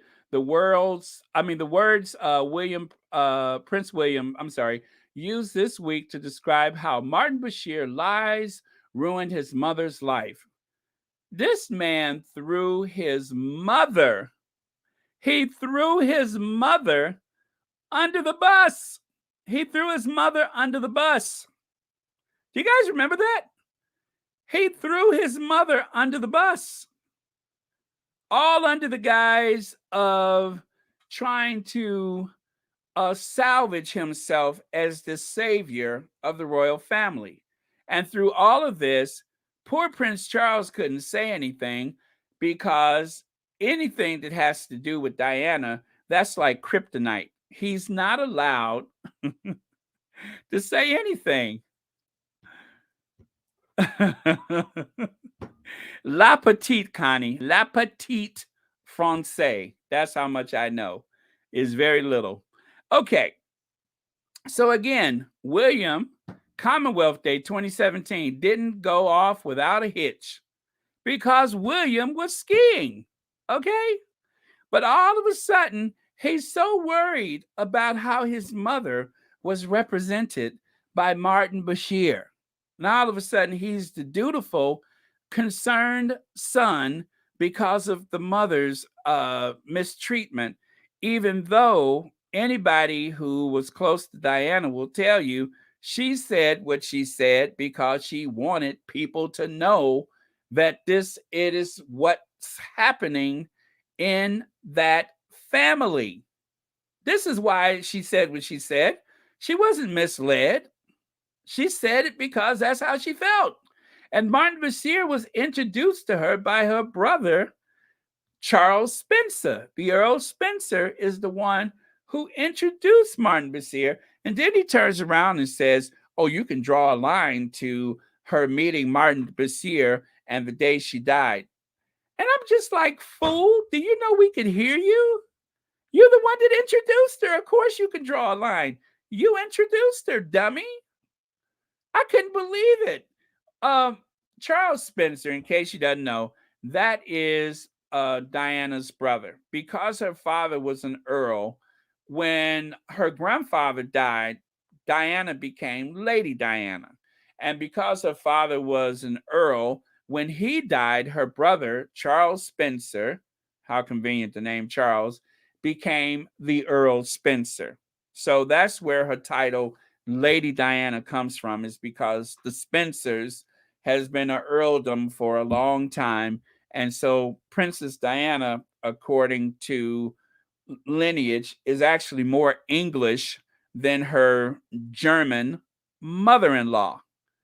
That's a German right there. Not to disparage the Germans, but she's mostly German. Diana is mostly English. So Diana is the true English rose, just for the sake of conversation. Are you guys okay with this? How we doing? Let me go to some comments. Diane Hawkins says, I wonder if Harry inherited any of those hateful notes. Let me see. Camilla, not Camilla.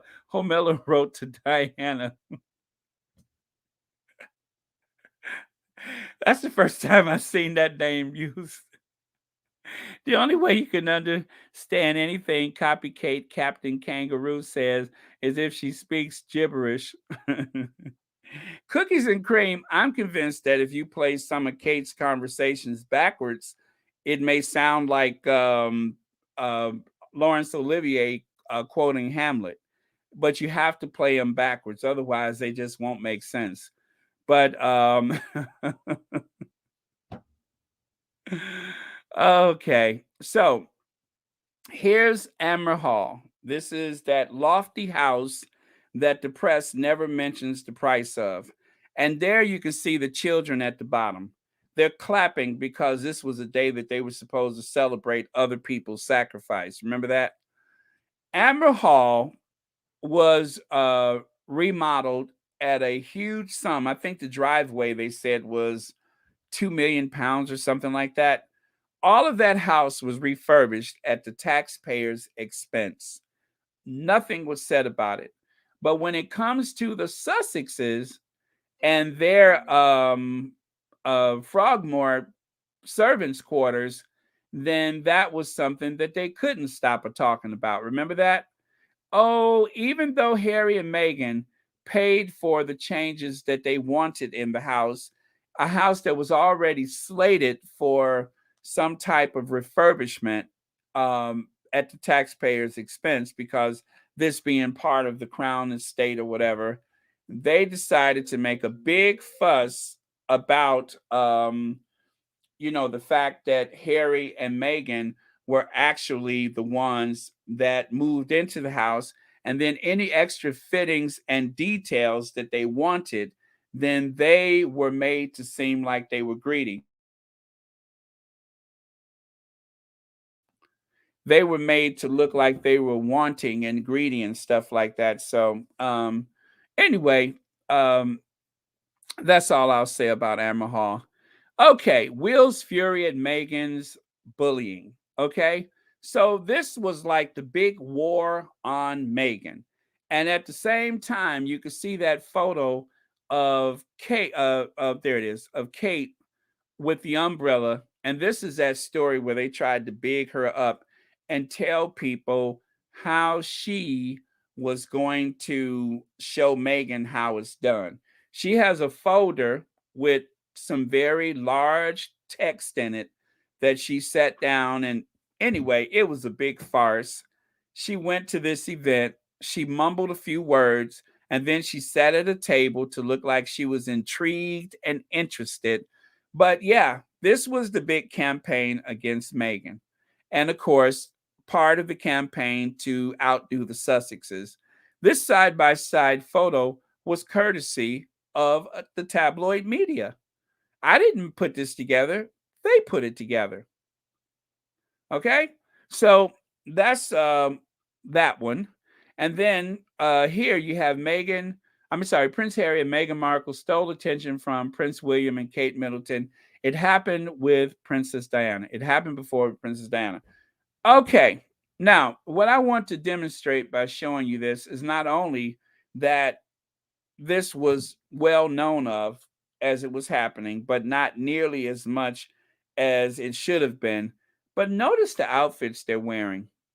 1 week before Meghan socked it to the royal family with the aqua blue dress she has on, that is what Kate wore to Ireland. Did you guys know that? These outfits were 1 week apart. I can never get over the fact that Kate wore something that looked like kitchen curtains in a country cottage to Ireland. She wore that 1 week before Meghan came back and gave them all a lesson on how to dress in that family, how to be a real person and dress in an extraordinary manner all at the same time. Just shocked considering how patriotic the English are. Well, Girl 100. The thing about that is that because so many heirs were in the wrong type of marriages, if I recall, or because there can never be a Catholic on the English throne, that there wasn't enough stock in the UK for them to, have a new and plus the king before Queen Victoria didn't have any anyway, so they had to go back a few generations over to Germany to find someone to bring back to England as a Protestant head of the English church as well as the king and so on and so forth. So it's a long story about that, but the point is because there were so many principalities and dukedoms and kingdoms in Germany at the time that the Germans pretty much married out all over the European continent, right? And so they had no place to turn but back to Germany to find relatives to, feed into the house of Coburg, Cold Medicine, whatever their names were, um, um, chicken cob salad, whatever they were before they were the Windsors. Before that, the chicken cob salad family or whatever their names are, they had to, go over there to look for some new stock.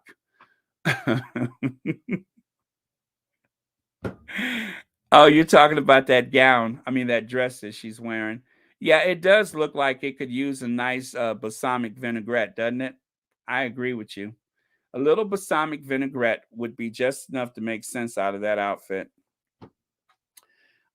Changing names can't wash off the blood stains. They even betrayed the Russian cousins, the Romanovs, stood by and watched the entire family get murdered in cold blood. Yeah, Black Queen, Tsar Nicholas II had no place to go, and his own cousin in the UK would not allow the family to immigrate. And if you remember, during the Holocaust, there were a lot of people who tried to go to the United States and to Britain, and the British would not allow them to come, and so they ended up in concentration camps. So there's a long history of the Windsor or chicken cob salad, whatever their last name is. There's a long history of them not protecting their own family, which is exactly what they've done to Harry. There's no protection there for him. So yeah, if you guys are curious about that, make sure you look into the history of that as to the Russian royal family being killed literally by the revolution, and the fact that there was something that their family could have done, their cousins in England could have done to save them. If I'm correct, wasn't Tsar Nicholas II and whichever whoever was on the throne at that time, weren't they all like grandchildren of Queen Victoria, as well as the Kaiser Wilhelm? Weren't they all cousins because they were grandchildren of Queen Victoria? Um, I'm not going to tell you what I'm laughing at, but I'll put it to you like this: when Queen Victoria, who had so many children, when she passed away, um, you have to read her autopsy report, and you won't be surprised. Like, yeah, that makes sense. But if you know what I'm talking about, then you know. But I'm just like, yep.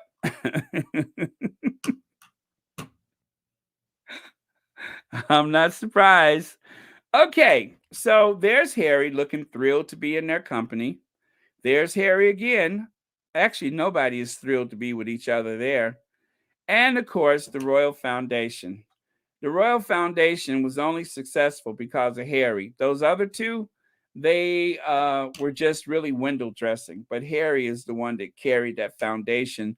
And then once Harry left, they tried to make it seem like Harry was benefiting because of them, where the truth is they were the ones who had their benefits from the fact that Harry was part of that foundation. Harry was forced to find himself lumped into that. Kate only got into it because of marriage. William only got into it because he had to have something to look busy. And of course, when Meghan came along, the foundation probably would have soared to new heights, but that wasn't meant to be. Okay. Angry William. William's fury is this: Prince William fury at Tony Blair. Angry Prince William working hard after family reputation damaged by Meghan and Harry. Kate Middleton shocked how furious William was forced to protect harassed Duchess. Ugh, give me a break. Prince William looked concerned and angry. First photo since Prince Harry dropped royal family truth bombs. Royal family fury. Prince William anger at brother Harry exposed in row. Um, Let me see. What's the other one here? Prince William curt message to Prince Harry on his birthday showed their relationship is still icy. They are no closer to making up royal expert claims. Okay? So William is always angry. As they say, don't get mad, scratch your you know what and get glad. We don't care how angry you are, punk. You know, it's a scared dog that barks. You know that? Only dogs that are really frightened are the ones that bark. Okay. Afro Annie could put it up. I'm sorry. Afro Annie could put it to use as a chair cover. Oh, you're talking about her dress. And that would fit into Afro Annie's place. I mean, we've all seen it. It is rather frightful. Okay. Known that the royal family are Germans. Very horrible story. Yeah, um, the fact that they had to go over to Germany to find new people to fit into the royal family and put on the throne was because the constraints that were put on the family in the UK, all of those constraints were so terrible that in order to break free, like for instance, the first Duke of Sussex, um, he married people that were not approved of. But the whole family is so wacky in the first place it was that rule about a non-Catholic being on the throne or even marrying into the family is the reason why they had to keep sending over to Germany for cousins. So um, now they have a queen that is mostly German. It's just a fact. Okay, so that's it for those slides and that slide. Let me take a look at your comments because I'm not nearly done yet. But let me see. Okay, I saw that one already. Okay. Oh, I'm sorry. I have to scroll a bit here. Let me see. Not sure about Queen Victoria, but it was two Danish princesses that are responsible for Prince Michael and the Tsar resemblance. Okay. Okay. All right. Wheels catching flies. Protection comes with willingness to submit to abuse 50% of yourself. If not, fend for yourself. Sussexes are fending. Gotcha. Anastasia Isabella, I am too. I was intrigued by the mystery of the Tsar Nicholas' daughter, to which you carry her name, and being of Russian heritage myself, I don't trust her findings. Okay. Nicholas was not only the king's first cousin, their mothers were sisters and looked like twins. They were also close friends. Thank you for that, Pamela Porter. Okay. Connie says royal family UK tabloids have a lot to apologize to Harry and Meghan, and because they won't do it, karma is speeding toward them. Amen. Amen. Okay. Okay, Maggie Asari. In Oprah interview, Harry and Meghan didn't expose the wickedness of the royal family totally. They only say few of it. Prince Harry have respect for Betty, but when Betty is gone, more people will speak out. Oh, you can be certain of that. You can be very certain of that. Okay, so we did that one. Let's go here. This one is, yeah. Okay, Charles the Second. Okay, it's Charles the Third, rather. Um, as you know, there was a play. I saw it here in the U.S. on Masterpiece Theater, and the play was about Charles becoming king. And then there was this conspiracy involving several people, including the fictitious Cambridges, to drive them off the throne. The only thing that I have an issue with that play, which became a movie or a series or whatever, I guess it was a movie. The only problem I have with that is that they made someone in this scenario seem like they were smart. They made someone seem like they were some type of unknown genius. Like they were so savvy that they could actually coerce Charles off the throne by insisting that her husband do something very devious. Now, I can buy a lot of things, including a bridge in Brooklyn. Yeah, I could buy the Brooklyn Bridge. I could do a lot of stupid stuff, but buy that this one is some type of genius, I don't think so. That one is totally made up. That one is just not going. That dog is not going to hunt. I'm sorry, but it was an interesting movie. If you get a chance to see it, it was very interesting. It was written almost like a Shakespearean play, but yeah, it was very interesting because Prince Harry fell in love with a black girl and he brought her home. And even though the rest of the family was just like, what are you doing? Prince Charles was made to look like the hero because he said that he wanted them to marry. So it was kind of like art imitates life, but then again, not exactly. So try to find it if you can. I just put these up to be shady. And this was that night that they found out exactly how popular they are as a couple. We talked about this recently. That was when a mob was protesting something and enters, um, Charles and his emotional support Camilla, and they decide to pelt the car and smash the windows. Kind of a scary occasion for them, but this lack of deference is the future of the Windsor family. Again, just to be shady. Let me go to some of your comments. Okay, just returned from church. Glad live chat is still on. Well, Gracie Infowabi, I'm glad you're here. Thank you for joining us this Sunday. Thank you all for watching Royal Sussex. Okay, next slide. Yeah, he's reading The Bench. Of course he is. And of course, there's that.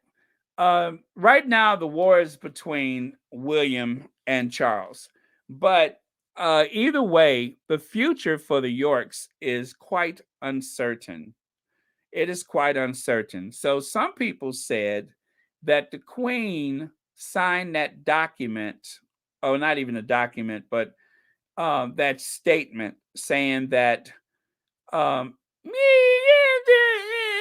well, the reason why she did that was because she wanted to make sure that her favorite son is well taken care of in her absence. Once she's gone to join Philip, is that you, Philip? Once she goes to join Philip, then she wants to make sure that he's taken care of. And so they said maybe that's the reason why she was coerced into signing that document or that statement from Buckingham Palace saying that, her wish is that all of the respect and loyalty that you have given to herself and Philip over the years will somehow translate to Charles and his emotional support, Camilla. I'm just saying that's one of the theories behind it. So, okay, where was I? Okay, we are here. The famous phone call, Camilla Gate. Camilla Gate, the manuscript. This is the reason why they call him that Charlie, is because of this famous phone call that is out there in case you're looking for it. It's not hard to Google it, but you can find it. It is still out there. Charles for sale. We mentioned that earlier. This is one of the ways you're going to coerce him away from the throne. And then you have here, it looks like some kind of freaky puppet show, but that is actually the Queen's children, starting with Charles and Anne, and then of course, Randy Andy, and her second daughter, Edwina. That's the whole family right there. Look at Afro Annie back there. Notice how she's darker than the rest of them. That's our Afro Annie. She's got that exotic DNA, as they said about Meghan. She has that exotic DNA. Sometimes these things actually can skip a generation or two. Right? Right. See the resemblance? See it? Yeah, you can see it, right? Yeah, exactly. Especially the hair. See the hair? That bloodline was carried down from daughter to daughter, right and up until the point that it reached Afro Annie. It's all there. It's all there. What we need to do is to try to get a DNA sample. And sometimes they channel their exotic DNA in ways that is unexpected, but it's all there. It's there for you to see in plain sight. Okay, so okay. Did Camilla and Charles just replace Meghan and Harry?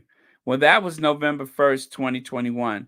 So I would say that when this story came out, this was the first attempt to pull back some of the attention that they were missing out on, right? This was their first attempt to try to pull that attention back in their direction. Misguided attempt, but look at Charles, wink, wink. So that photo on the right side, this is the eco warrior Prince Charles having some event at the Highgrove estate. That's the name of the other house. I think there was some event at his Highgrove house. Oh no, wait. It wasn't Highgrove, it was another one. I think it was at Sandringham. I don't know which house that is in the photo there, but I think that is not Sandringham. That's one that Charles owns himself. So yeah. Anyway, you could see the diesel generators burning up multiple gallons and pounds of fossil fuel just for the sake of this carnival. Oh, Charles, look at there. If I was Charles, I would wear a Kevlar vest when I'm around this boy. Look at Charles submitting to the dominance of his child. Oh, what a twisted web we weave when first we practice to deceive. Okay, I'm going to go to some of your comments. This is Camilla talking about her garden. And I think I have just about gotten through all of the slides. I can't believe it. I think that was it. Yes. Yes, that was it. I think I got through all of them. Let me take a look at this one. Yes. Yes, done. Okay, how long have we been on? How long have we been on? I have no idea. Oh, 2 hours and 18 minutes? I'm sorry, 2 hours and 2 minutes, 22 seconds? Where did the time go? Did somebody roofie me? Wow, we've been on for a long time. Well, I can't believe we've been on that long. No wonder Ivy's on. By the way, Ivy just put up a video. It's not live. So when you guys are done with Royal Sussex, don't forget to go over to Ivy at the Sussex Global UK. If you decide to leave early, I don't mind, but we're going to wrap this up pretty soon. Let's see. Okay. Connie, what was that? I wanted to, there we are. 90-year blocked will. They scream murder and everything horrible in Shutter Island. Yeah. Okay. And let's see. Charles and Willie Leaks were doing well doing all these to make Harry feel jealous, but Harry was less concerned. Yes. Okay. So anybody else? Little Rock? The UK press sure can spin their conspiracy wheels in full-blown motion. How insane, the mind-numbing can this nonsense go on? Let me see. What else? Thank you for that. I agree with you, Mary Hiker. There's 840 people in the chat and only 475 clicks. Not bad, though. But yeah, you all should please click the likes. Okay, so I'm going to get off very soon. But thank you all for joining us. Don't forget, hello, Ivy here. Just put up a video. And again, it was a great day with Tina and Michelle. And thank you all for the super stickers. That was very, very nice of you.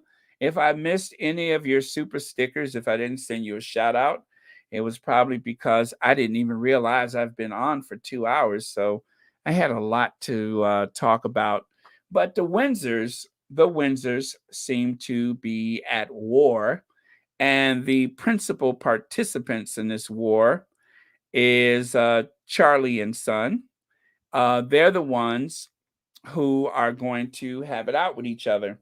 And in order to draw attention from the fact that things are not going well for them, they are going to go after the Sussexes to try to make it seem like the Sussexes have done something wrong, or that the Sussexes is the reason for the family's collapse, when we all know that Harry and Meghan have nothing to do with this fight. Or should I say, they have very little to do with this fight. Now, the only thing that could draw them into this is if Charles makes an offer that is too big to ignore, meaning that ample security and such, to lure the Sussexes over there because he will need their support if and when he becomes king. He is going to need their support. Otherwise, the popularity seems to be in William and her court. So that is where things are as far as I'm concerned. That's the truth as I know it. Don't count out Charles. William threw his mother under the bus, and now Camilla will be queen consort. Charles is allowing Will to hang himself. I believe you're correct. I absolutely believe that. It's about time that Charles decides to fight back. Charles has been allowing this farce to go on long enough, but the day he went over to his mother's house and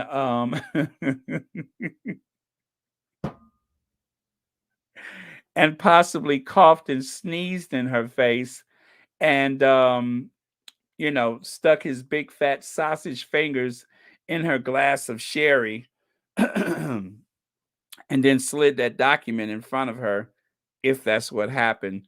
But the day he did that is a day that Charles decided it was time to fight back. So, aside from hacking and coughing in her face or calling her up and yelling into her phone, boo! And then waiting for the newspapers to come out. Um,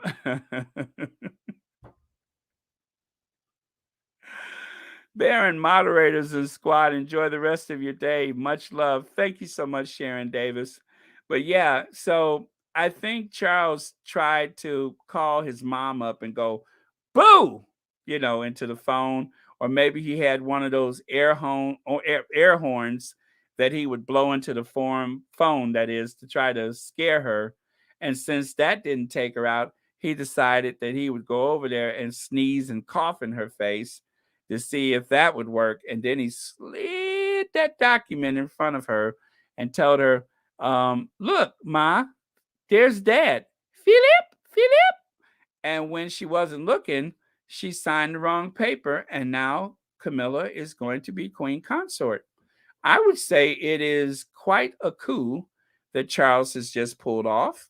And I'm just kidding, you guys. That did not happen. Charles loves his mother as much as anybody else loved their mom, and we're just having fun.